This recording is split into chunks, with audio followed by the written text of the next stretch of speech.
Here's a question, though. Before Christmas, you talked about your one daughter still in college, Ferris State basketball player, women's basketball. Did you take all the siblings on the trip to Hawaii because your daughter, Grace, had to go to Hawaii to play? So you and your wife went. Did you say, well, let's take the whole family to Hawaii to watch her play? Yeah, that would have been nice, and the kids were bucking for that. But mom and dad said, "I don't think so. This is Grace's trip. It's not your trip." So yes, we had to go out and support her. We had to go to Oahu and Yeah. hang out on the beach. It's just one of those things you have to do as a parent. So we did that. But no, it was a lot of fun. Hawaii is a beautiful place, and a great opportunity for Grace and her teammates to go out there and play a couple games and get to experience Hawaii, which there's no place like it. It's beautiful. But no, Get the out of kids. Michigan winter. Yes. Well, yeah, we get they're all old enough now. We've kind of cut out the whole gift giving thing, and we just buy a family trip and give it to them and present it to them. This year we're taking them down to Asheville, North Carolina, Oh, up in yeah. the mountains, Where the a big billboard house. is and all that, yeah. Yeah, so it's a really pretty deal. So we're going to do that. Last year we took them down to Nashville, so we have a little fun with it, and it saves Ange on my son, more Ange than me, but a whole lot of shopping. So Right. she's still getting the stuff for the grandkids. So I don't know that it necessarily saves me money, but it causes less stress. All right, let's talk about some retirement myths. And this one is one that I think a lot of people go into thinking, you know what, when I retire, I'm going to spend probably much less in retirement. But as you said, really in retirement, every day is Saturday. That's the day you typically spend more during your work. I don't know if there probably are some that spend less in retirement.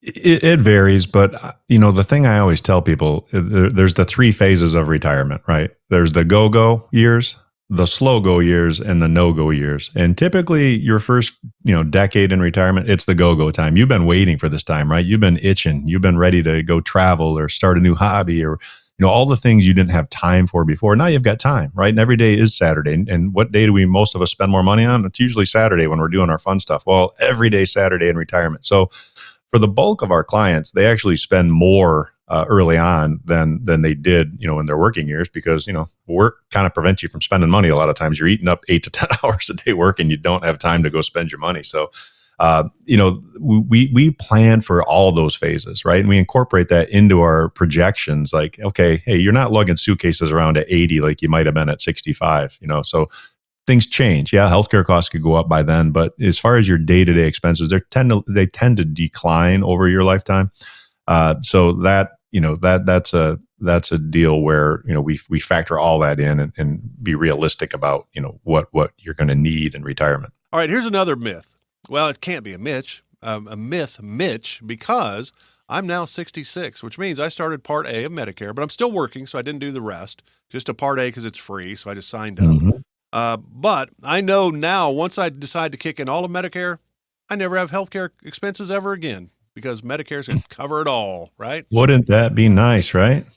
Other than dental, vision, long-term care, all those other things that you're going to have to come out of pocket for, right? Hearing, yeah. So, yeah, there's definitely more expenses, and there are some things you can do, right? I mean, health savings accounts are a way people can, save for some of those expenses. A couple can put away $8,550 a year. If you're over 55, you can put an extra $1,000 a year away. So there's some things you can do to account for some of those expenses. And it's definitely something that people need to account for as they look at retirement, because we all know, I mean, healthcare is a huge, huge part of it. And the more efficient we can be with our dollars, the better, so that we can optimize our retirement and not spend unnecessary dollars. I think most people would rather be spending money on fun and grandkids than spending it on healthcare. So if we can, be more efficient with our dollars, by all means, let's do it. Boy, when it comes to the healthcare, my mom was 89 in a long-term care assisted living facility. Still, mine's good, but body's not so good anymore. And she went from like a $2,000 a month charge to almost $9,000 a month going to assisted living.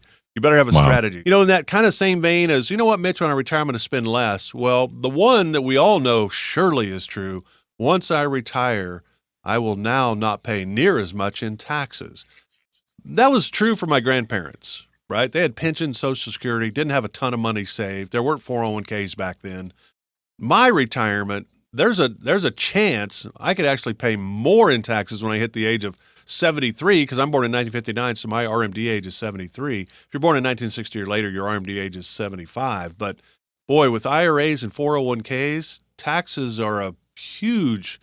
Don't think you're going to go retire to lesser taxes automatically, right? Yeah, with the Secure Act 2.0, with pushing off that RMD date, on some level, people think, oh, that's a good thing. Well, we can defer our taxes a little bit longer, but you're just kicking the can down the road. It's just making bigger balances that are going to require bigger distributions.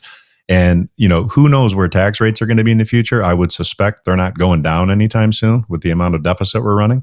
And the other thing people forget about in retirement is, geez, you don't have if you were itemizing when you were in your working days, you're probably not, right?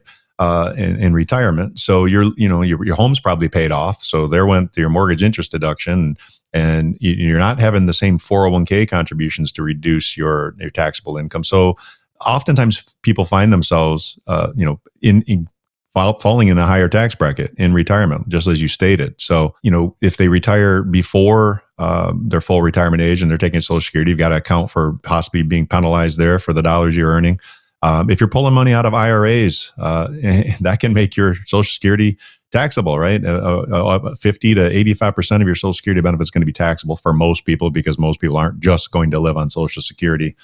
So there's a lot of things there that impact your tax situation. One of the interesting parts of the whole retirement picture, I think, is, boy, Mitch, I would really love to pay my home off, but wait, your mortgage is 2.5%. I'm not sure you have to. So debt. Do I need to be debt-free to be able to retire? Be good if we were, I'm sure. Yeah. Well, I look at it this way, and there's different schools of thought. Now there's good debt. There's debt that's worse than other kinds of debt, right? I mean, if you got a 20% credit card that you're carrying, you probably want to pay that off, because that's the same as getting 20% in your investment account. Right? If you're saving yourself 20%, same as earning 20%. So you might as well pay those things off. But yeah, if you're fortunate enough to have gotten a mortgage back when interest rates were a little lower, for me, I've got, 3% mortgage. I'm not in a hurry to pay that off.